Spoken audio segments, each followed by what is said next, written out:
네, 시청자 여러분 안녕하십니까. 생생한 경제토크 박희준의 경을 치다 박희준입니다. 며칠 전 국회에서는 가계부채 청문회가 열렸죠. 정부와 여야 간의 가계부채 해법을 놓고 치열한 공방전이 벌어졌다고 합니다.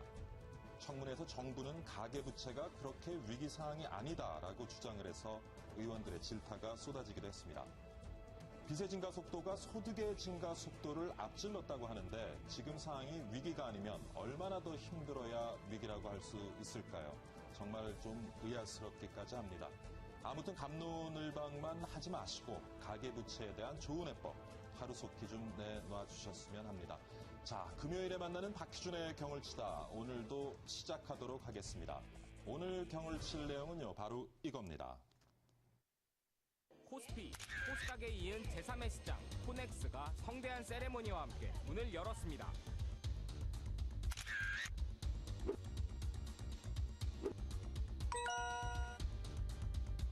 개인 투자자들 같은 경우에는 3억 원이라고 하는 큰 돈을 맡겨놔야 되기 때문에 어떻게 보면은 그만큼의 어떤 투자 매력도 과연 그 자금을 가지고 굳이 여러 가지 위험성을 가지고 있을 수도 있는 그런 코넥스 시장에 투자하는 것이 현명할 것인가 생각해 본다면 아직은 좀 불안한 감이 없지 않아 있을 것 같습니다.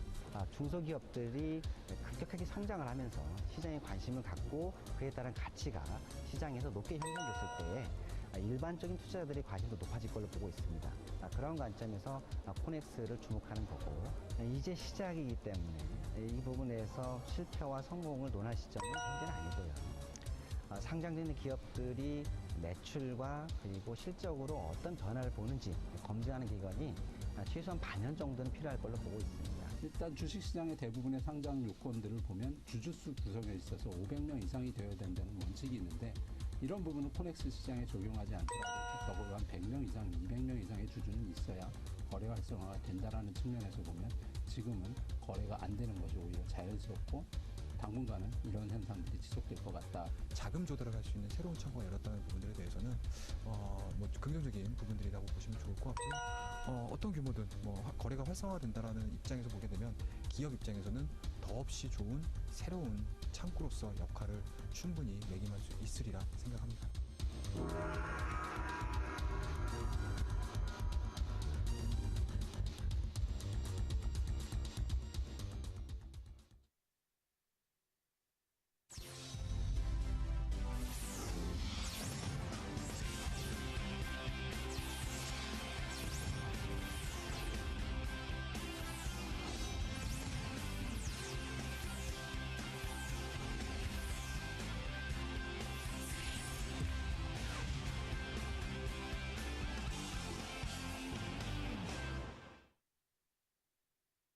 네, 7월 1일 출범한 중소기업 전용 시장 코넥스에 대한 관심이 매우 높습니다. 코넥스는 기술력과 잠재력 등에서 가치는 높지만 자본력과 매출이 작아서 코스닥에 상장하지 못하고 자금 조달에 어려움을 겪는 기업을 위해 개설한 시장입니다. 아시다시피 21개의 상장사가 선정이 됐고요. 오늘로써 그 첫 한 주에 장이 마감을 했습니다. 코넥스는 이미 출범 전부터 성공을 기대하는 목소리와 걱정과 우려의 목소리 모두 높았죠. 물론 코넥스의 성공을 바라는 마음은 누구도 예외가 없습니다마는 과연 여전히 남은 걱정과 과제는 무엇인지 또 앞으로 성공하기 위해서 무엇이 필요한지 궁금하지 않을 수가 없습니다. 오늘 이 내용에 대해서 경을 쳐보도록 하겠습니다. 오늘은 먼저 지난 일주일간의 코넥스 시장 점검해보고 가도록 하겠습니다. 오늘은 한국거래소 신시장부의 정운수 부장 전화 연결돼 있습니다. 안녕하십니까, 부장님? 예, 안녕하세요. 네, 전화 연결 감사드리고요. 예. 코넥스 출범이 오늘로써 이제 일주일이 됐습니다. 지난 일주일간의 장 예. 어땠는지 좀 정리해 주시고요. 예. 거래 규모를 비롯해서 시장 분위기는 어땠는지 좀 전해 주시죠. 예, 알겠습니다. 이번 주 월요일 코넥스 시장이 개장이 되었습니다. 네. 개장 초 이제 21개 종목이 상장이 되었고요. 상장 종목 중 오늘 종가 기준으로 한 17개 종목이 평가 가격보다 상승하였습니다. 종목별로는 하이노릭이 한 429% 상승했고요. 예. 옐로페이가 380% 등이 이제 평가 가격 대비 300%가 넘었고요. 이렇게 이제 300%가 넘은 종목이 한 4종목이 지금 나타났고요. 한 3종목은 좀 평가 가격 대비 하락한 것으로 나타나고 있습니다. 개장 첫날에는 한 13.8억 원이 거래되면서 활발한 거래 양상을 보였습니다. 그래서 이후 이제 거래가 좀 줄면서 전체적으로 오늘까지 한 22.9억 원 정도가 거래가 됐고요. 일평균으로는 한 4.6억 원 수준을 보이고 있습니다. 시가총액은 4,501억 원을 기록하였고요. 투자자별로는 그 일주일 동안 개인이 한 12.6억 원 순매도하였고요. 기관이 한 16.2억 원 매수 우위를 보였습니다. 전반적으로 개장 초기여서요. 투자자들이 좀 관망세를 보이고 있지 않나 이거 생각이 되고요. 기관 투자가들이 현재 이제 기업 분석 중에 있기 때문에 좀 더 시간을 두고 지켜봐야 할 것으로 생각이 됩니다. 네. 코넥스 상장 기업들의 반응은 좀 어떻습니까? 코넥스 상장 기업들이 이제 코넥스 상장을 통해서 예. 기업들이 이제 회사를 소개하고 인지도를 높일 수 있는 기회가 되어서 코넥스 시장 상장에 매우 만족해하고 있습니다. 또한 이런데 코넥스 기업이 이제 인지도를 바탕으로 해서 그동안 부족했던 인력 채용을 추진하는 기업이 늘고 있고요. 예. 우수 인력 확보에도 도움이 되고 있는 것으로 나타나고 있습니다. 그래서 이 코넥스 시장의 기업들이 인지가 높아지고 근데 기업 상장의 토대를 제공하는 점에서 어느 정도 성과가 있는 거 아닌가 이렇게 생각이 되고 있습니다. 근데 뭐 한편에서는 거래가 좀 첫날만 반짝하고 시들해졌다 하는 평가도 있는데 뭐 어떤 점이 지금 현재 문제점으로 좀 보이는지요? 예. 그 원래 코넥스 시장이 이제 초기 중소기업을 상생 대상으로 했고요. 예, 공시 예. 의무도 좀 완화되어 있어가지고 사실 이제 투자 전문성이라든지 위험 손실 능력이 있는 감내 능력이 있는 투자자로 범위를 좀 제한했습니다. 그래서 예. 개인 투자자 그러니까 유동성을 실질적으로 공급하는 개인 투자자가 참여가 제한이 되어 있고요. 예. 이렇게 이제 거래가 이제 다소 부진할 거로 예상됐기 때문에 저희가 이제 30분 단일가 매매를 이제 체결하게 된 거고요. 코넥스 시장은 원래 말씀드린 대로 코스피나 코스닥에 비해서 본질적으로 거래량이 적을 수밖에 없는 시장입니다. 그래서 거래량이 좀 적은 시장이다 이렇게 인식을 하는 것이 좀 필요할 것 같습니다. 네, 그렇군요. 뭐 이제 아직 일주일밖에 되지 않았기 때문에 너무 걱정부터 하는 것은 괜히 찬물 끼얹는 것이라고 하겠지만 뭐 시장에 우려의 목소리가 있는 것도 사실인 것 같습니다. 이런 여러 가지 우려의 목소리에 대해서 나름대로 어떤 대책을 좀 준비하고 계시는지요? 예, 아까 말씀드린 이제 코넥스 시장이 이제 그 거래가 활발하지 않은 시장이라고 말씀을 드렸는데요. 예. 그리고 그 외에도 이제 코넥스 시장이 이제 개설된 지 일주일도 채 경과가 되지 않았습니다. 예. 그리고 이제 상장 기업도 21개 종목으로 아직은 많지 않다는 것도 좀 감안할 필요가 있겠고요. 현재 이제 기관 투자가든 주요 투자자들이 이제 기업 분석을 통해서 코넥스 기업 투자를 지금 준비하고 있는 상황입니다. 그리고 이제 코넥스 기업에 투자하는 공모펀드도 지금 출시 준비 중에 있기 때문에 이런 이제 투자 그 수요 여건이 개선이 된다면은 지금보다는 거래는 좀 늘 것이다 이렇게 생각이 되고 있습니다. 네. 앞으로 많은 기업의 참여와 투자자들의 참여를 좀 유도해서 활성화를 시켜야 될 텐데 뭐 마지막으로 가장 지금 중점 두고 계시는 활성화 방안 하나 좀 짚어주시죠. 예, 우선 이제 코넥스 시장 활성화를 위해서는 먼저 우수한 기업이 많이 상장이 돼야 됩니다. 그렇죠. 그러니까 우수한 이제 상품이 많아야 이제 투자자가 모이게 되고요. 그래서 저희가 이제 지정자문이 증권사를 통해서 문의한 결과 많은 기업들이 지금 코넥스 시장 상장에 문을 두드리고 있습니다. 그래서 저희가 이제 성장 가능성이 높은 이제 유망한 기업들의 코넥스 시장 상장을 위해서 상장 설명회 등 개최를 통해서 상장을 유인을 하고요. 또 그 투자 수요 측면에서 이제 코넥스 투자형 공모펀드 등을 빨리 이제 출시를 해서 투자 수요 기반을 확충할 필요가 있다고 생각을 합니다. 네. 오늘 말씀 감사드리고요. 코넥스 시장 준비하시느라고 정말 수고 많았습니다. 앞으로 뭐 감사합니다. 성공하기를 저도 기원해 보겠습니다. 예, 고맙습니다. 네, 오늘 한국거래소 신시장부의 정운수 부장과 함께했습니다. 그리고 이번에는 김다정 캐스터와 함께 지난 한 주일 동안 어떤 종목들이 울고 웃었는지 한번 살펴보도록 하겠습니다. 벤처 투자 열풍과 함께 등장한 코넥스. 새 정부는 창업을 활성화시켜 창조 경제의 밑거름을 삼기 위해서 지난 1일 코넥스 시장을 개장했습니다. 한국거래소, 한국예탁결제원, 한국증권금융, 코스콤, 또 한국금융투자협회 등 5개 증권 유관기관은 1,500억 원 규모의 공동펀드를 조성해 코넥스 시장 활성화에 나섰습니다. 공동펀드 조성 목적은 코넥스 상장기업 등 혁신기업에 투자해 증권시장 기반을 강화하기 위함인데요. 이들 기관은 지난달 말까지 500억 원을 조성한 후 9월 말까지 500억 원, 또 10월 이후 500억 원을 추가해 총 1,500억 원 규모로 공동펀드를 조성하게 됩니다. 코넥스는 당일 13억 7,800만 원이 거래되면서 성공적인 안착을 예고했습니다. 주가가 최초 평가액보다 400% 정도 이상 오를 정도로 인기를 누린 종목도 등장했습니다. 하루 거래량은 21만 9,600여 주에 달했는데요. 비교 대상으로도 꼽히고 있는 프리보드 6월 평균 일간 거래량 5만 3천 주에 비해 4배에 달하는 규모입니다. 그러나 분위기는 하루 만에 반전됐습니다. 2일 코넥스의 거래 성적표는 우려를 불러일으키기 충분했는데요. 당일 거래 금액은 1억 6천만 원에 그쳐 첫날에 비해 90% 가까이 감소했고요. 거래량도 2만 4천여 주에 그쳐 전날에 비해 10분의 1로 줄었습니다. 특히 실거래 종목은 전체 21개 종목 가운데 8개 종목에 불과했습니다. 가장 큰 상승을 보인 종목은 미용 의료기기 전문 업체인 하이로닉으로 현재 기준가 대비 428% 급등한 14,200원에 거래되고 있으며 현재는 이거래일째 하락세를 보이고 있습니다. 다음은 IT 소프트웨어 업체인 옐로우페이가 기준가 대비 390% 급등한 2,400원의 현재가를 형성하고 있습니다. 이외에 ENS 미디어와 스탠다드펌 등 21개 종목 가운데 4개 종목이 기준가 대비 300%나 급등한 모습을 나타내고 있습니다. 반면에 강관제조 업체인 대주 이웬티와 유전체 분석 업체인 SNP제네틱스, 또 반도체 장비 관련 업체인 테라텍은 13에서 23% 가까운 하락을 나타내고 있습니다.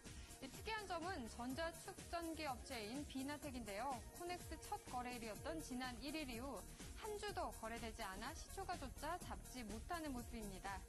창업 초기나 중소기업 지원이라는 목표에도 불구하고 투자자들의 관심이 떨어진다는 공통점을 지녔는데요.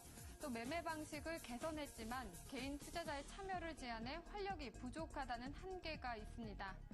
코넥스에 상장 가능한 소기업을 발굴해서 기업이 필요한 자금을 공급해주고 또 성공을 이끌어 코스닥, 코스피로 계속 진출하는 것이 중요합니다. 이 증권사와 해당 기업과 지속적인 관계를 갖고 이 기업과 함께 커가는 형태의 사업을 추구하는 것이 필요해 보입니다. 이와 관련한 내용 스튜디오에서 계속 이어가도록 하겠습니다. 자, 경을 쳐주시죠.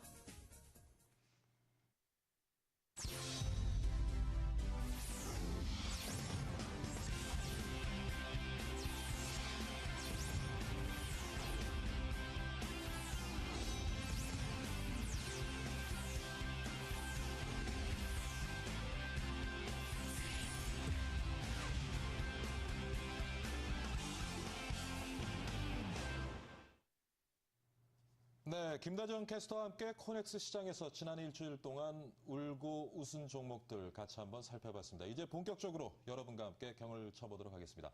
오늘 스튜디오에 모신 분들 먼저 소개해드립니다. 함께 쭉 지켜보셨는데 오늘 두 분 하실 말씀 많아 보이신 것 같습니다. 자, 스튜디오에 중소기업연구원의 박재성 연구위원 나오셨고요. 그리고 주식회사 한국벤처투자의 정유신 대표 나오셨습니다. 안녕하십니까? 네, 안녕하십니까? 네. 안녕하세요. 자, 코넥스가 개장을 하고 이제 일주일이 지났습니다. 어떻게 평가하십니까? 뭐 앞서 참 화면으로도 나왔습니다만 초기에 이제 크게 급등을 하고 지금은 이제 또 열기가 많이 식는 이런 모습 아니겠습니까? 근데 이제 그것을 하루 이틀을 두고서 어떻다고 평가를 하긴 이를 것 같고요. 이 시장 자체가 일단 기존의 그 코스닥 시장이나 이 증권 시장과는 성격이 상당히 다른 시장입니다. 그래서 그런 측면에서 좀 시간을 갖고 어떻게 진화해 나갈지 좀 지켜보는 것이 필요하리라고 생각됩니다. 사실 뭐 중소기업 이제 벤처 창업 초기의 벤처 중소기업에 좀 자금을 원활하게 공급하기 위한 그런 취지를 가지고 이제 코넥스가 개장을 했는데 본래의 취지 좀 달성될 수 있을는지 어떻게 보십니까? 글쎄요, 이제 코넥스 시장은 이제 뭐 지금 거래에 굉장히 포커스를 맞춰서 얘기들을 하시는데 본질적으로 사실은 이제 그 기업 입장에서 볼 때는 자금 조달 시장이라고 생각을 하고 있고요. 그러니까 이제 저희가 5월 15일 날 이제 그 벤처 창업, 그 자금 생태계 순환 대책 같은 정부가 발표를 했는데 그 취지 자체를 보게 되면 사실은 이제 기업 생태계 차원에서 이제 기업의 자금 조달도 있지만 사실 그게 제대로 되려면은 투자자의 회수가 일어나가지고 그게 다시 이제 뭐 초기 또 창업 기업한테 다시 들어갈 수 있도록 돼야 되거든요. 이게 코스닥은 지금까지 이제 근데 뭐 투자한 이후에 평균적으로 8년, 10년 걸려서 이제 회수가 되기 때문에 그런 상태가 되면 항상 이제 그 상장 직전에 주로 투자가 몰리고 일단에는 이제 투자가 되지 않는 그런 구조였어요. 그래서 이번에 사실 코넥스 시장한테 개설한 거거든요. 그래서 사실 이제 그 취지 자체가 기업의 자금 조달을 원활하게 하는 것과 투자자 입장에서의 어떤 그런 중간 회수 이런 쪽이기 때문에 너무 저희가 이제 그 거래량에 대해서만 치우치면 제가 보기엔 이제 취지에 좀 일정으로 잃는 거라고 생각하고 아까 이제 말씀하실 때 뭐 좀 그 딴 쪽에서 계속 얘기 나온 얘기는 런던에 에임 있지 않습니까? 예, 예. 에임도 그 실질적으로 이제 그 주시장, 신시장이 있는데 신시장이 주시장의 그 거래량의 10%밖에 안 돼요. 그러니까 전체적인 그 뭐 종목이라든지 이제 시가총액은 이제 상당히 커졌지만 그래서 저희가 이제 포커스를 갖다가 너무 이제 거래량에 치중하다 보면 좀 약간 이제 좀 오해가 생길 수 있다고 생각합니다. 과거에도 좀 코넥스와 비슷한 성격의 그 프리보드라는 제3시장이 있게 했는데 제대로 기대만큼 성과를 만들어내지 못했죠. 프리보드하고 비교해 볼 때 이번에 코넥스의 출발 어떻게 보시는지?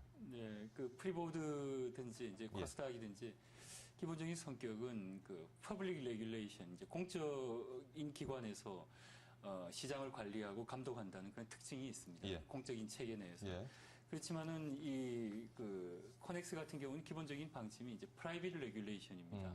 그러니까 이제 프라이빗 레귤레이션이라는 것은 이제 차츰 설명이 되겠습니다만 지정 자문인이라고 하는 그 기업을 상장시키는 데 있어서 책임을 지는 기관들, 흔히 이제 증권사들이 그 역할을 하고 있는데 이 증권사들이 기존의 시장 감독 기구를 대신해서 기업의 그 공시라든지 또는 상장의 적격성에 대해서 책임을 지고 그 상장을 시키고 시장을 관리해 나간다는 뜻입니다. 왜 이렇게 해줬느냐 하는 것이 앞서 말씀드렸다시피 보다 많은 기업들이 수월하게 상장을 할 수 있도록 하고 또 어떤 정량적인 평가, 여기에서 이것을 떠나서 기술이라든지 기업의 미래성에 대해서 좀 더 밀착된 평가를 통해서 쉽게 상장이 이루어지도록 하기 위해서 그 제도가 도입된 것이거든요. 그래서 바로 그런 특징을 잘 살린다면 이 시장이 성공할 수 있다고 하겠습니다. 지금 뭐 말씀하신 것처럼 코스닥에 비해서는 굉장히 상장할 수 있는 그 문턱을 굉장히 좀 낮춰놨는데 일부에서는 또 그러다 보니까 또 다른 거품을 만들어내고 우리가 본래 목적했던 것을 달성하기 힘든 것이 아니냐. 그리고 지금 사실 코스닥도 제대로 돌아가고 작동이 되지 못하고 있는 상황에서 코스닥을 먼저 좀 이렇게 건실하게 만들어내는 것이 우선이 아니냐 이런 의견도 있습니다. 그 부분에서는 어떻게 보시는지요? 그러니까 이제 코넥스가 사실은 각 시장이 지금 코넥스가 들어서서 이제 3개 시장이 됐는데 정체성이 굉장히 중요할 것 같아요. 그러니까 이제 그 기업 단계에서 보게 되면 기업의 성장 단계에서 사실은 초기 중기의 기업이 성장을 해서 이제 좀 더 그 가게 되는데 코넥스 시장은 사실 이제 그 초기 중기 정도의 기업들이 이제 상장되는 그런 시장이고 코스닥은 그보다 좀 더 이제 성장돼 있는 그런 그 단계에서 상장하는 그런 기업이죠. 그래서 이제 코넥스 같은 경우에 그 정체성이 좀 명확하게 되면 사실은 이제 이쪽 시장 성공할 수가 있다고 생각하게 되는데 코스닥 대비 사실은 굉장히 그 단계가 낮은 단계 그런 그 기업들을 대상으로 하기 때문에 당연히 그 상장의 어떤 그런 진입 요건이라든지 또는 그 상장 이후에 예컨대 뭐 공시 의무 요건이라든지 이런 부분들이 완화되는 게 당연하고요. 단지 이제 그런 차원에서 여러 가지 이제 리스크가 생길 수가 있죠. 그래서 그 리스크를 갖다가 그 막기 위해서 초기에 특히 그 전문적인 투자자 중심으로 해서 그 시장을 형성하게 하고 일반 개인들은 참여하지 않게 이렇게 하는 그런 시장으로 지금 하는 겁니다. 그래서 아까도 말씀드렸지만 초기에 형성될 때는 이제 그런 식으로 만들어가면서 마켓 프랙티스가 형성이 되면 그 다음에 근데 뭐 그냥 시장이 커지면서 이를테면 개인들도 그 참여할 수 있는 그런 여건을 마련하든지 할 수가 있겠습니다. 그렇군요. 자, 그러면은 이번에는 이제 잠시 전화 연결을 한번 해서요. 좀 말씀 들어보고 계속 토론 이어가도록 하겠습니다. 코넥스 상장기업 한 곳을 연결해 봤는데요. 아까 김단영 캐스터도 이제 소개를 했지만은 지금 가장 뜨거운 주가 하이로닉이라는 주 같아요. 그래서 하이로닉의 이진우 대표 전화 연결해서 몇 말씀 여쭤보고 가도록 하겠습니다. 전화 연결돼 있는지 모르겠습니다. 예, 안녕하세요. 네, 안녕하십니까? 예, 안녕하십니까? 네, 우선 뭐 상장 축하드리고요. 그리고 예, 지금 감사합니다. 뭐 주가가 한 300% 지금 상승을 한 것 같은데 그 부분에 대해서도 축하드립니다. 예, 감사합니다. 뭐 지난 일주일간 뭐 인터뷰도 많이 하셨을 것 같고 아주 바쁜 일주일 보내셨을 것 같은데 예. 뭐 특히 이제 주목도 많이 받고 나름 성과가 있으신 것 같은데 어떻습니까? 글쎄요, 많은 관심이 있다 보니까 그 더 부담스럽고요. 예, 그럴수록 이제 회사의 본질 가치인 매출과 수익을 더 잘 올려야겠다라는 생각이 더 들고요. 그리고 뭐 초반에 그 상한가를 치고 이럴 때는 기분이 상당히 좋았는데, 이제 최근에 또 거래량이 급감하고 전체적인 시장이 이렇게 좀 얼어붙는 분위기라서 예. 뭐 이에 대한 좀 개선책이나 이런 것들이 빨리 마련돼야 되지 않을까라고 생각하고 있습니다. 그렇군요. 네. 뭐 업종을 보니까 의료기기 제조 회사인데 사실 예. 그동안 창업위에 기업을 끌어오는 동안 좀 자금 마련이나 인재 확보 어려움 많이 있으셨죠? 예, 많이 있었습니다. 아무래도 소규모의 회사다 보니까 예. 좋은 인재들을 뽑기가 어려웠고 자금 여력도 그렇게 많지 않았었는데 예. 그래도 뭐 그나마 다행인 게 이제 코넥스라는 거에 상장하니까 주변에 저희 거래하시는 병원에서도 원장님들이 야, 너희 이제 코넥스 상장했다 그래서 알아봐 주시고요. 예. 뭐 코스닥만큼은 아니지만 그래도 좀 회사에 대한 인지도나 좀 안전성이 있는 걸로 판단해 주셔서 좋고 또 한 가지는 저희 직원 내부에 있는 직원들도 예전에 스톡옵션을 부여를 했는데 그 가치의 차익이 발생하는 걸 보고 예. 근무 의욕이 좀 더 올라가는 것 같아서 뭐 그런 부분의 긍정적인 효과들을 앞으로 조그만 기업이지만 더 키우는 데 있어서 도움이 되지 않을까라고 생각하고 있습니다. 네. 이번에 코넥스의 상장이 자금 마련에 많은 도움이 될 것이다라는 말씀을 하셨는데 앞으로 좀 어떤 계획을 가지고 계시는지요? 앞으로요. 예. 글쎄요, 이제 저희는 궁극적으로 코스닥을 가는 게 목표고요. 다만 이 중간 단계로 생각을 하고 있습니다. 뭐 저희가 꾸준히 매출과 수익을 잘 올릴 수 있도록 신제품을 출시하고 이제 본연의 업무에 충실하는 게 가장 중요한 목표라고 생각하고 있고요. 예. 다만 모르겠습니다. 이제 뭐 저희가 아직 상장 전까지 자본금이 10억밖에 없기 때문에 네. 증자를 한 번 정도 해야 된다 생각하고 있고, 글쎄요, 이제 자금 조달의 수단이 열렸다라고 얘기는 하지만 아직 자금 조달을 해본 적은 없고 이 시장 내에서 조달이 가능할지 안 가능할지는 나중에 형성되는 주가를 보고 예. 판단할 예정이라서 뭐 그런 좋은 기회가 좀 열렸으면 좋겠다고 생각합니다. 네. 상장 1호 기업으로서 앞으로 이제 코넥스 시장에 상장하기 위한 기업들을 위해서 시장에 좀 바라는 점이 있다면 어떤 점이 있겠습니까? 예, 시장이 활성화됐으면 좋겠고요. 예. 지금 뭐 아무래도 그 전문 투자가인 뭐 그 기관이라든가 3억 이상의 개인들이 들어올 수 있는 시장으로 한정을 짓다 보니까 예.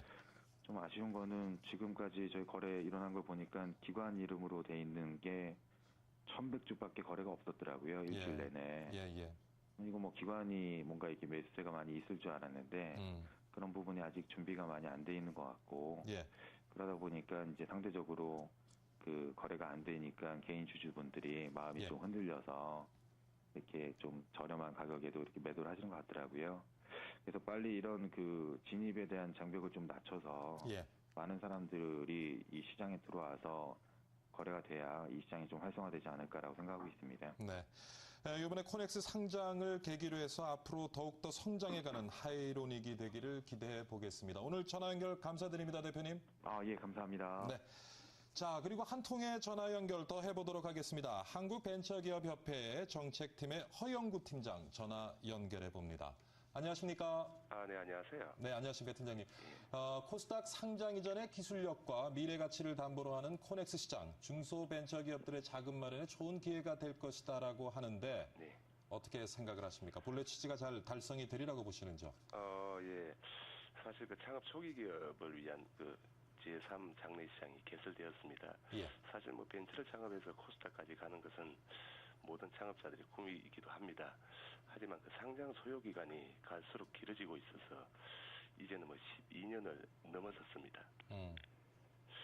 이런 상황에서 이번에 개설된 코넥스의 성장 초기 기업들은 매우 큰 기대를 걸고 있습니다. 예. 뭐 아울러 코스닥이 벤처의 활력을 제대로 이제 반영하지 못하고 있는 그 실정일진데 과연 이 시장이 제대로 작동할까 하는 의문도 있습니다. 예.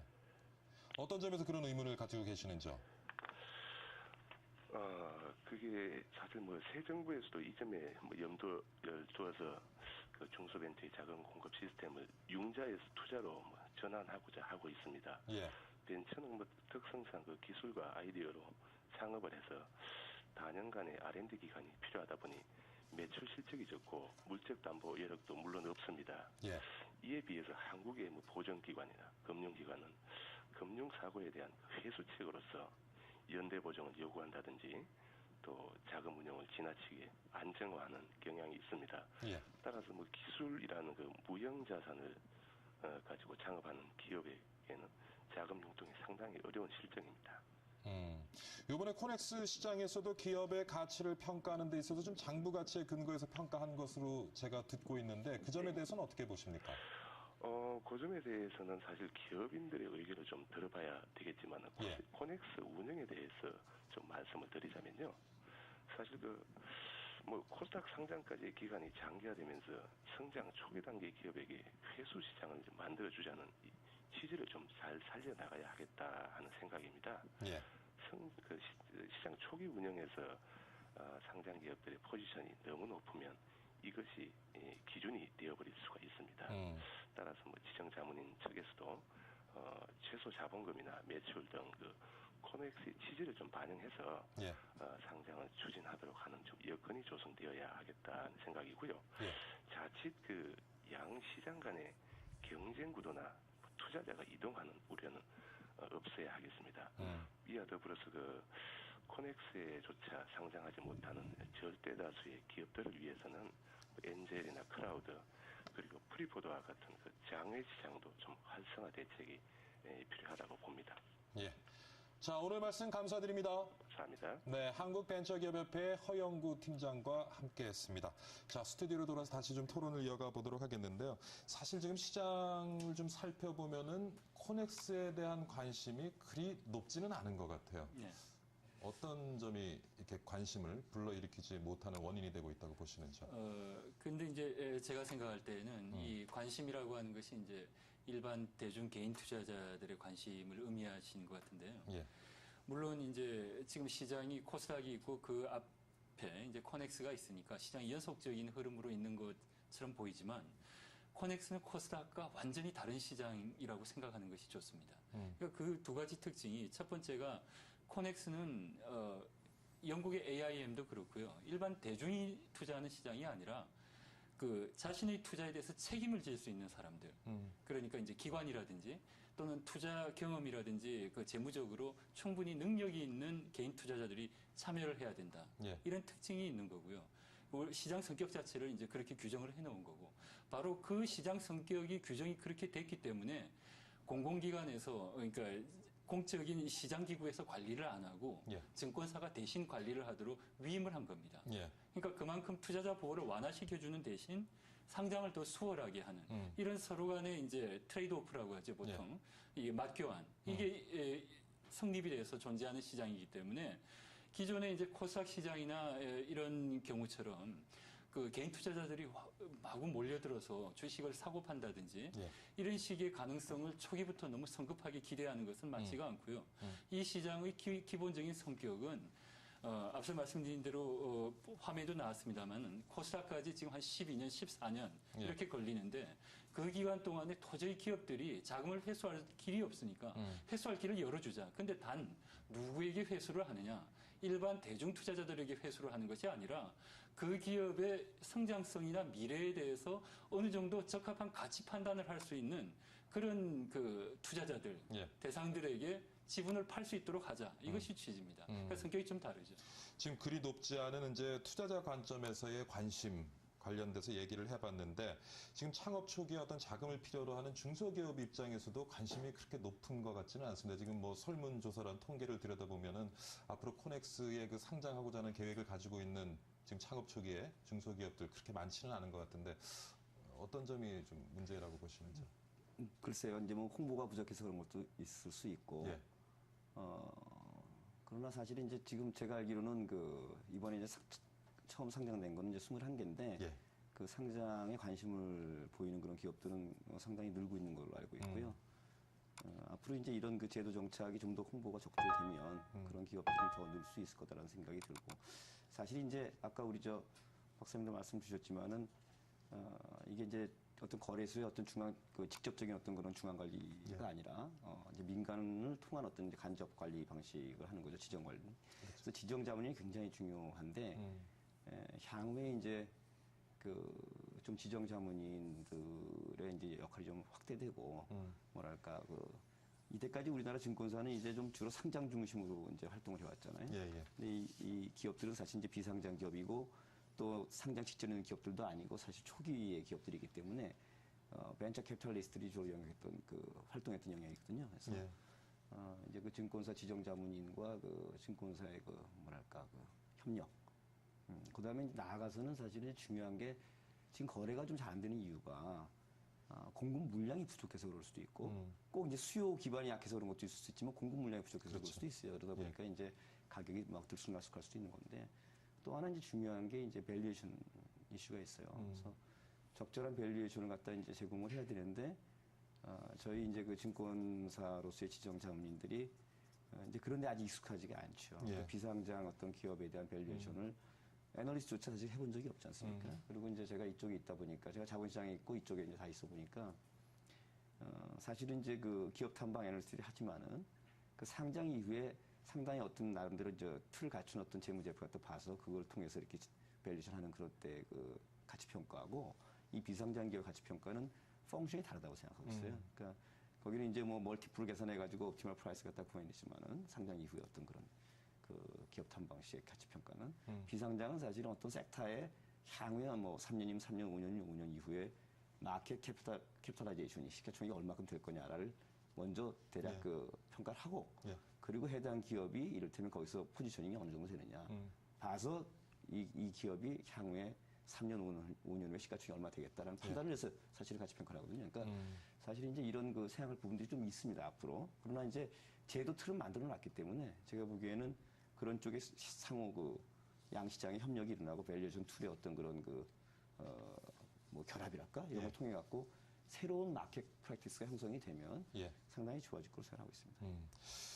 저기 지금 뭐 코스닥 시장에 비해서는 그 진입 장벽도 굉장히 낮춰놨고요. 관리 관련되는 규제도 굉장히 많이 느슨하게 해놨는데 사실 뭐 우리가 코스닥 시장만 봐도 이렇게 대주주들의 배임 횡령이라든가 그다음에 또 작전 세력의 득세라든가 뭐 여러 가지 문제점을 안고 있습니다만은 진입 장벽과 관리 관련되는 규제를 좀 느슨하게 해줌으로 해서 우리가 지난 시간 코스닥에서 경험했던 그런 좋지 못한 일들을 또 코넥스 시장에서 겪지는 않을까 하는 참 우려가 있는데 그건 어떻게 보십니까? 그게 이제 지금의 그 코스닥 시장 관점에서 봤을 때 그런 문제 제기를 할 수 있는 거죠. 이제 그러니까 그 대다수의 이제 그 정보가 부족한 투자자들을 기만할 수 있는 그런 이제 기업 이제 부정직한 기업이 등장할 수 있지 않겠느냐 이런 문제 제기를 할 수가 있는데 앞서 말씀드린 시장의 성격이 코스닥과 조금 상이한 면이 있는 거고요.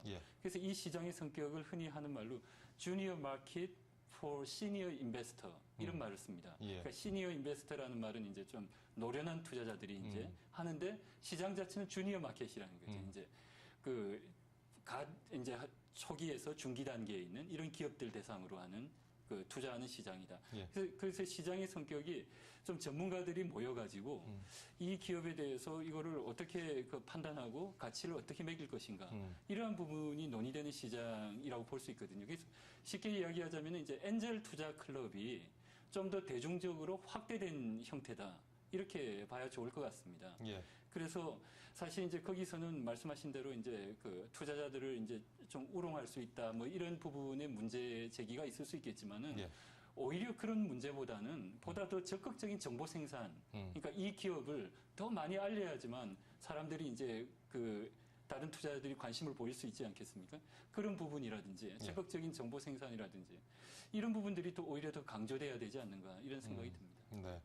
지금 뭐 아까 이제 조금 물론 이제 일주일밖에 안 지났습니다만은 생각만큼 조금 시장이 활성화되지 못하는 것이 아니냐 하는 얘기도 있는데 그 중에 가장 큰 원인이 개인 투자자들의 참여를 좀 제한하고 있는 것이 아니냐. 물론 좀 위험성이 높은 시장이다 보니까 그런 투자자들을 보호하기 위해서 그런 이제 규제를 만들어 놨겠습니다만 그 부분은 좀 어떻게 보시는지요?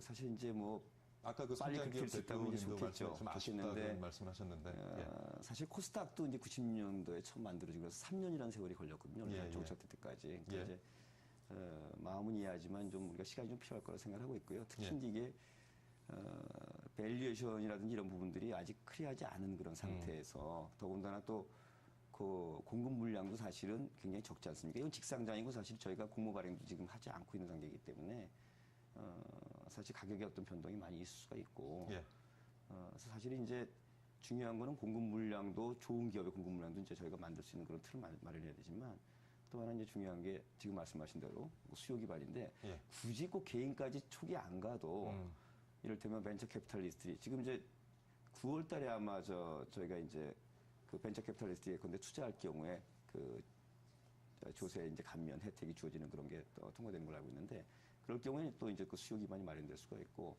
기관 투자자라고 해서 전부 다 보수적인 그 기관 투자자는 아니거든요. 그래서 성장성에 이제 근거해서 투자하는 투자들도 있는데 문제는 이제 그 기관 투자에 투자하려면 나름대로 그 밸류에이션에 대한 어떤 그런 것들이 좀 마련이 돼야 되는데 아직 그게 좀 준비가 좀 덜 됐죠. 지정자본인들도 우리도 확대해야 되는 거고 그렇게 되면 이제 점진적으로 이제 그런 게 마켓이 이제 그 형성이 될 수 있을 거라고 생각이 되고 그런 연후에 그러니까 마켓 프랙티스가 이제 그런 툴로 해서 밸류에이션이 만들어지고 또 그런 그 공급과 그 수요 기반이 확충된 다음에 그런 연후에 이제 뭐 개인들이 들어올 수 있도록 점진적으로 왜냐하면 그런 그 밸류에이션 펑션이 형성이 되고 이래야 개인들이 들어올 때도 거기에 따라서 하지 않겠습니까?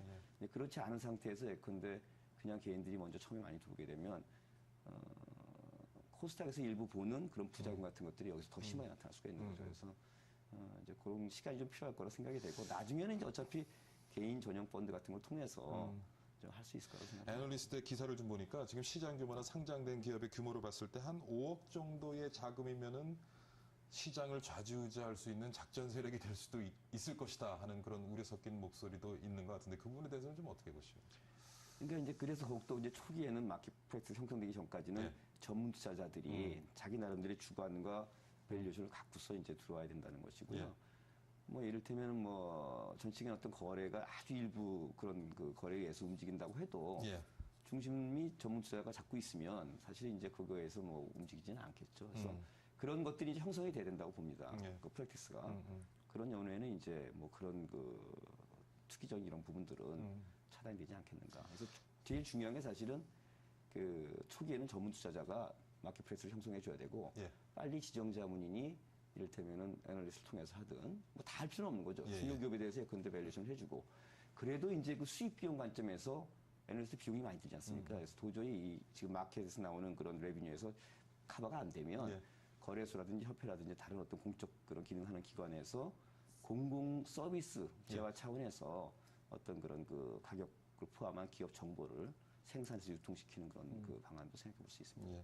지금 뭐 계속 그 밸류에이션 얘기를 해주셨는데 사실 이 기업 가치 평가라든가 기술 가치 평가 부분 우리나라가 선진국에 비해서는 조금 많이 뒤처져 있는 분야이기도 하죠.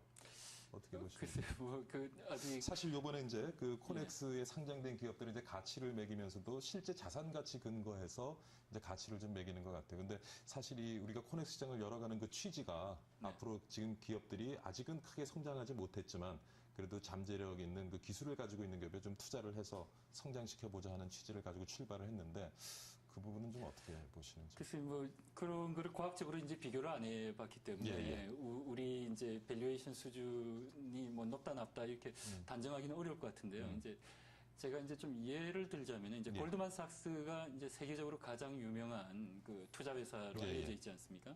이제 골드만삭스의 이제 창업주 그룹 중에 하나의 와인버그라는 인물이 있는데요. 이 와인버그라는 인물이 자기 사무실에 딱 올려놓은 것 중에 하나가 포드 자동차를 상장시킨 그 기념, 그러니까 그 상장을 하면은 주관하는 증권사 순위가 쭉 나오거든요. 그 1번이 이제 골드만삭스였습니다. 그게 몇십 년 된 거죠. 그걸 딱 그 액자로 만들어서 계속 간직했다고 합니다. 근데 이제 골드만삭스로서는 포드를 상장시켰다는 게 그 회사의 아주 결정적인 전환점이었어요. 그러니까 다분히 이 증권사가 그 브로커라고 하지 않습니까? 이 시장에 있는 물량을 여기서 사다가 여기서 파는, 이 중개하는 이 역할만 하는 게 아니라 이제는 기업과 더불어서 성장을 해야 됩니다. 이제 좋은 기업을 발굴을 하고 그 기업의 실질적인 가치가 어떻는가를 적극적으로 홍보를 하고 그 과정을 통해서 기업과 더불어서 증권사도 성장을 해야 되거든요. 골드만삭스가 포드의 상장을 성공시켰기 때문에 미국의 인류 증권사로 진입을 할 수 있었거든요. 그러니까 이와 같은 신화를 이 코넥스 시장을 통해서 증권사들이 많이 만들어야 되는 겁니다. 그 일을 하라고 지정 자문인, 시장에 버금가는 권한을 제공을 해준 거거든요. 그러니까 그 역할을 얼마나 앞으로 증권사들이 충실하게 수행할 수 있는가 없는가. 그게 바로 이제 밸류에이션 역량이고요. 그걸로 입증해 봐야 될 것 같습니다. 그렇습니다. 자, 지금 근데 보면은 3억 원 이상의 예탁금을 보유한 개인도 참가를 할 수 있다라고 되어 있는데요. 그 부분 좀 설명을 좀 부탁드릴게요. 그러니까 이제 사실은 이제 그 아까 우리 박사님도 말씀해 주셨지만은 전문 투자자에 이제 일단 한정을 하고 시장 상황을 봐가면서 넓히겠다 이제 이런 취지로 시작을 했지 않습니까? 그래서 그래서 이제 개인 중에서도 나름대로 이제 그 전문성 가진 그런 예. 투자자로서 어떤 기준을 잡을 거냐, 뭐 여러 가지 기준이 있겠지만 예. 일단 이제 3억 이상의 예치를 하는 분들은 전문성이 있다 이렇게 보는 것이고요. 특히 이제 저희가 그 기업 생태계나 투자자 생태계에서 봤을 때는 각 뭐 창업 기업에 대응해서 투자하는 분들, 초기 기업, 중기 기업, 뭐 후기 또는 성장해서 이제 IPO 각 단계별로 이제 그 특성들이 있는데 예. 그 창업과 초기 단계에 주로 투자하는 분들이 엔젤이 있지 않습니까? 그래서 특히 좀 더 엔젤 중에서도 전문 엔젤 예. 이런 분들이 좀 그 참여하기를 이제 기대하는 그런 취지에서 마련된 걸로 알고 있어요. 그리고 저 개인적으로도 사실은 이제 코넥스 시장의 성격을 보면 이전 기준으로 보게 되면 상장 시장과 비상장 시장의 중간 시장이에요. 그렇지 않습니까? 그래서 이전에 이제 상장 이후에 주로 참여하는 유가 시장과 이제 코스닥 시장이 있다 하면 주로 이제 기관 투자자 뭐 개인들이 있지만 이쪽 그 비상장 쪽은 벤처 캐피탈리스트와 엔젤들이 주로 참여하지 않습니까? 그래서 코넥스 시장의 어떤 그 성격은 제가 보기엔 투자자 차원에서 볼 때는 마치 양 그 해 조류가 만나는 그래서 그 투자자들도 양층이 좀 만나서 와야 되는데 특히 제가 보기에는 양쪽 다 이렇게 접근해갖고 새로운 이제 그 마켓 프랙티스를 만들어야 되지만 특히 좀 비상장의 어떤 그런 관점에서 해왔던 분들. 그러니까 초기 기업에 어쨌든 간에 비상장에 있는 벤처 캐피탈리스트나 전문 엔젤들은 투자를 해왔거든요. 그렇죠. 그때 투자할 때 그냥 뭐 막무가내 투자를 하진 않았을 것이고 나름대로 머릿속에 밸류에이션이라는 개념이 있고 여러 가지 그 심사 이런 그 과정들이 다 있었거든요. 그래서 그런 것들이 접목이 돼서 이게 마켓 프랙티스가 형성이 돼야 결국 기업도 고르게 되고 기업도 결국 투자할 때 밸류에이션도 하게 되는데 그런 역할들을 지금 지정자문인한테 줬거든요. 그래서 지정자문이 빨리 그런 쪽하고 융화가 돼야 된다 이렇게 생각하는 거예요. 그래서 에임 같은 경우도 지정자문들이 보면 굉장히 다양한 금융기관들이 했어요. 근데 우리나라는 이제 증권사만 지금 있기 때문에 증권사 그 롤을 좀 적절해야 된다. 또 그 정책당국 입장에서 볼 때는 증권사 지금 지정자문 갖다 간접적으로 관리를 하는데 지정자문인이 좀 더 그걸 할 수 있도록 인센티브를 줘야 된다. 근데 인센티브도 사실은 포지티브한 인센티브가 있고 네거티브한 인센티브가 있거든요. 그러니까 네거티브 인센티브는 사실 페널티일 수 있지만 굉장히 사실은 좀 언설트나 어떤 그런 수익 모델을 가진 기업들을 갖다가 유치하는 것이기 때문에 발굴해서 유치하는 거기 때문에 좀 더 포지티브 인센티브가 많아야 된다고 생각하고 있어요. 그러니까 일본이 사실 실패한 이유가 그런 거거든요. 영국의 에임은 성공을 했다고 우리가 평가하지만 대만도 유사한 시장을 좀 가지고 있죠. 네.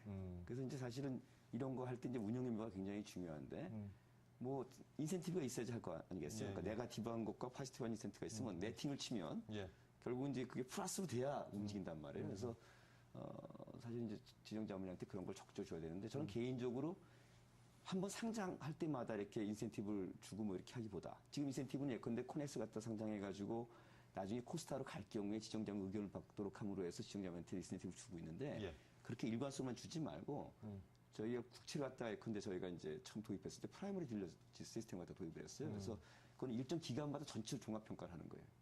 그래서 또 지정자문, 그러니까 딜러가 됐다가 안 됐다가 그러니까 이쪽 그 지정자문인도 좀 그런 틀을 써가지고 단순히 코스닥 갈 때 주관사뿐만이 아니고 다른 인센티브, 뭐 M&A라든지 뭐 또 상장 후에 어떤 거 증자라든지 이런 쪽에 인센티브를 주게 되면 좀 더 적극적으로 이제 지정자문이 할 수 있을 거고 적극적으로 한다는 건 뭘 뜻하냐면 좋은 기업을 발굴 유치한다는 거죠. 근데 그 좋은 기업은 코스닥에 갈 기업을 어떤 데려온다는 뜻이 아니고 물론 일부는 그렇게 올 수도 있겠지만 평균적으로 볼 때는 코넥스라는 아이덴티티 정체성에 맞는 기업, 하이 리스크 하이 리턴, 즉 재무적으로는 좀 불안정하지만 성장하면 굉장히 클 수 있는 그런 기업들을 발굴해 오는 거죠. 근데 발굴해 온다고 하면 그거 알아야 될 거 아니겠어요. 그런 안목이 있어야 되고 그런 것들이 이제 길러져야 된다고 생각합니다. 자, 박 위원님이 보시기에는 또 좀 우리가 보완해야 될 점 어떤 것들이 좀 눈에 보이시는지요? 그래서 말씀하신 대로 이제 지정자문인 역할, 저도 이제 그걸 다시 한번 강조하지 않을 수가 없고요. 그게 가장 또 핵심적인 부분이겠죠, 아무래도. 그 이제 증권시장에서 왜 거래가 일어나느냐, 여러 가지 이제 동기가 있는데 가장 큰 문제는 정보 때문에 일어나는 겁니다. 누군가는 이제 정보를 갖고 있고 그 정보를 갖고 있는 사람이 이제 가격을 제시하는 게 증권시장이거든요. 그러니까 마찬가지로 여기서도 이제 매매가 활성화되려면은 누군가가 정보를 생성을 해서 그 정보의 가치를 입증시켜야 되는 겁니다. 물론 이제 그 과정에서 아까 말씀하신 대로 이제 허위 정보 이런 문제가 있을 수 있겠지만은 그런 것보다도 지금은 이제 너무 과소 정보가 오히려 문제가 되는 거죠. 그래서 지정자문인이 이 역할을 좀 충분히 다해야 되고 제 생각으로는 이 코넥스 시장이 M&A를 위한 시장 이쪽으로 좀 발달되면 좋지 않겠는가 이런 생각이 듭니다. 예. 이 시장 자체가 어차피 이제 개인 투자자들 대상의 소액 매매 시장이 될 수는 없는 거고요. 예, 예. 상당히 이제 큰 금액이 이제 그 거래될 수밖에 없는 건데 예. 기업 입장에서도 그럴 경우에는 이제 지분의 상당 부분이 이제 거래가 되고 이러지 않습니까? 그러면 이제 우리 그 중소기업의 자금 조달상의 가장 큰 문제가 오로지 IPO, 그러니까 이제 기업 상장을 통해서만 자금이 회수가 되고 그 중간에 이제 미국처럼 M&A를 통해서 자금이 회수된다든지 이런 게 어렵다는 거거든요. 예. 그래서 코넥스 시장이 바로 이 M&A를 통한 그러니까 이제 코넥스에 상장을 시켜서 일정 부분 이제 지분을 매각함으로써 자연스럽게 경영권을 그 양도할 수 있는 이런 그 시장으로 좀 발전시키는 방안은 어떨까 이런 생각이 좀 듭니다.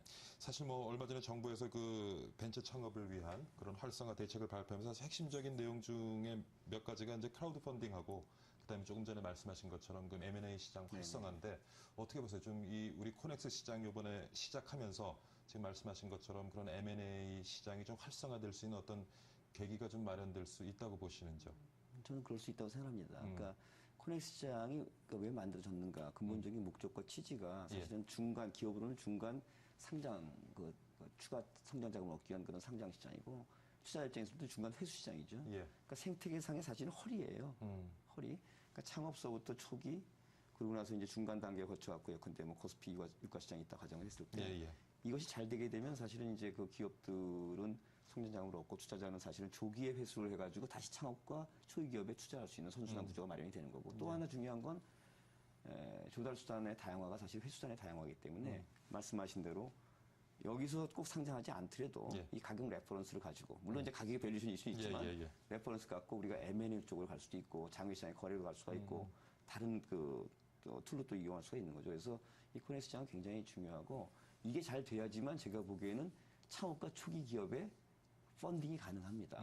이를테면 여기서 예컨대 창업한 후에 한 5년에서 7년 정도 돼가지고 예컨대 중간에 시장인 코넥스에 들어와서 가격 평수하고 예컨대 회수됐다고 가정을 하면 투자 입장에서 볼 때는 야 내가 한 4, 5년 정도는 견딜 수 있다. 다시 창업과 예컨대 초기 기업에 투자할 수가 있는 거죠. 왜냐하면 이 벤처 비상장 기업은 사실은 그 불확실성이 수익 모델의 불확실성도 있지만 사실은 투자 이후 회수 때까지 기간 리스크와 유동성 리스크가 제일 큰 거예요. 그래서 그거를 저희가 이제 간과하면 안 되는데 그런 측면에서 볼 때 코넥스는 굉장히 그런 그 의미를 갖고 있습니다. 이번에 사실 이제 21개 기업이 상장을 했는데 제가 이렇게 21개 기업 관련된 쭉 이렇게 정보들을 좀 살펴보니까 사실 그 코넥스 취지에 맞는 기업도 있는 반면에 제가 보기엔 한 과반수 이상이 사실은 뭐 코스닥에 상장하기 힘든 좀 실적이 부족한 기업들이 코넥스에 들어와 있지 않나 하는 모르겠습니다. 또 제가 말실수라는 건지는 모르겠는데 그런 느낌을 좀 지울 수는 없는 것 같습니다. 그 부분 어떻게 보시는지. 사실 이제 그 부분이 좀 고민 사항이 될 수 있습니다. 이제 AIM, 그러니까 영국의 AIM이 이제 성공했다고 하는데 AIM이 최전성기였던 데가 한 2006년이고요. 이때는 상장한 기업 수가 지금보다 훨씬 더 많았습니다. 그러다가 최근 들어서는 이제 상장되는 숫자보다 상장 이제 빠져나가는 숫자 이런 게 더 많아지고요. 또 추세가 AIM에서 영국의 우리로 치면은 거래소 시장으로 옮아가는 기업보다 거래소 시장에서 AIM으로 들어오는 기업이 더 많습니다. 아, 역으로 내려오는 기업들이 그렇죠. 많이 있군요. 그럼 이 기업들이 왜 내려오느냐 하면은 그 거래소 시장에서 제대로 이제 대우를 못 받는 거죠. 이제 외면을 받으니까 아 여기라도 이제 좀 있어봐야 되겠다 이런 식으로 내려오게 되는 거죠. 그래서 자칫 이 그 코넥스 시장을 잘못 운영하면 말씀하신 대로 그 정규 시장에 들어가지 못하니까 2부 리그처럼 이렇게 운영이 될 수 있습니다. 그런데 이게 그 어떤 위계상에 1부 리그, 2부 리그 이런 시장이 아니고요. 이거는 성격이 다른 시장이다. 이쪽 시장은 성숙된 기업을 대상으로 하는 시장이고 이건 이제 성숙 단계에 들어가지 않지만 잠재성을 검증해야 되는 기업을 대상으로 한 시장이다. 일단 이 그 성격이 명확하게 이제 주어져야 되는데 자칫 운영을 잘못하게 된다면은 좀 2부 시장으로 바뀔 수 있는 그 가능성도 좀 있습니다. 지금 두 분과 뭐 얘기를 나누다 보니까 거의 시간이 다 됐습니다. 1분 정도 남았는데요. 제가 30초씩 발언 기회를 드리겠습니다. 우리 코넥스 시장을 위해서 마지막으로 좀 조언 한마디씩 간단하게 좀 해주시죠. 많은 말씀을 하셨습니다만. 좀 시간이 필요할 거라고 보여지고요. 그러니까 결국은 세 가지라고 생각합니다. 이제 좋은 기업의 공급과 그 수요 기반 그리고 이제 밸류에이션을 포함한 기업의 정보인데 이거 이제 세이 법칙이 적용되는 그런 쪽인 것 같아요. 그러니까 좋은 기업의 공급이 우선 제일 중요한데 예. 지금 뭐 이제 코스닥 갈 때 이제 나름대로 이제 기준을 줬기 때문에 베네핏을 줬기 때문에 기업도 이제 알게 되면은 여기를 거쳐서 가야 되겠다 이제 이런 의식은 있으니까 지정자문일의 룰을 그리고 그 책임과 권한을 잘 그 플렉서블하게 활용하는 게 굉장히 중요하다는 거하고 정보의 생산과 유통이 중요하다 이렇게 말씀드리겠습니다. 예. 간단하게 한마디 부탁드립니다. 지금 예. 10초 정도 드릴게요. 방금 정 대표님 말씀에 동의하고요. 예. 저는 이제 수요 측면에서 조금 노력을 기울인다면은 지금 시장에 코스닥 펀드가 제가 알기로 한 10개도 채 안 되거든요. 예. 이런 코스닥 펀드를 좀 활성화시키고 또 이 중소기업 자금 조달을 위해서 회사채 펀드라든지 예. 하이힐드 펀드 이런 것들도 좀 등장하고 했으면 좋겠습니다. 알겠습니다. 자, 오늘 중소기업연구원 박재성 연구위원 그리고 주식회사 한국벤처투자의 정유신 대표와 함께했습니다. 오늘 수고 많으셨습니다. 예, 감사합니다. 고맙습니다. 네, 박희준의 경을 치다 오늘은 여기서 줄여야 될 것 같습니다. 오늘 얘기에서도 나왔지만 코넥스는 원래 코리아 뉴 익스체인지를 줄여서 만들어진 말입니다. 의미는 말 그대로요. 새로운 시장이란 얘기인데 근데 뭐 항상 우리가 뉴라는 단어 왠지 보기만 해도 좀 가슴이 두근거리는 단어가 아닐까 싶은데 정말 우리 중소기업들과 벤처기업들이 코넥스를 통해서 새로운 도약을 할 수 있도록 코넥스가 걸림돌이 아니고요. 디딤돌이 되어주기를 진심으로 바라는 마음입니다. 오늘 박희준의 경을 치다 여기서 줄이겠습니다. 시청해주신 여러분 정말 감사드리고요. 다음 주 금요일에 다시 건강한 모습으로 찾아뵙겠습니다.